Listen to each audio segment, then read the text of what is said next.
लाखोंचं नुकसान झालेल्या शेतकऱ्याला रेडेकरांची मदत. पुराच्या पाण्यात वाहून गेल्या होत्या 4 म्हैशी. रेडेकर यांनी केली रुपये 20,000ची मदत. चंदगड तालुक्यातील जांभरे गावात पूरजन्य परिस्थिती आहे.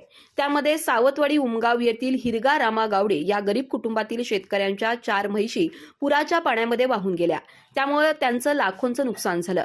या कुटुंबावर कोसळलेल्या दुःखाचं सावट हलकं करण्यासाठी त्यांना एक छोटीशी मदत म्हणून गोकुळ संचालिका अंजना रेडेकर यांनी रुपये 20,000ची रक्कम दिली.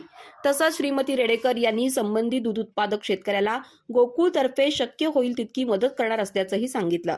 यावेळी येथील भावेश्वरी महिला दूध संस्था चेअरमन गंगाराम रेडकर, चंदगड सोसायटीचे chairman Abdul Sattar Shah, vice chairman Mahadev Gurav, Mahadev Dhuri, सामाजिक कार्यकर्ते चंद्रकांत गावडे, श्रीकांत बांदेकर, आकाश गावडे, विनायक कुंभार, गोकुळचे सुपरवायझर सचिन देशपांडे आदी उपस्थित होते.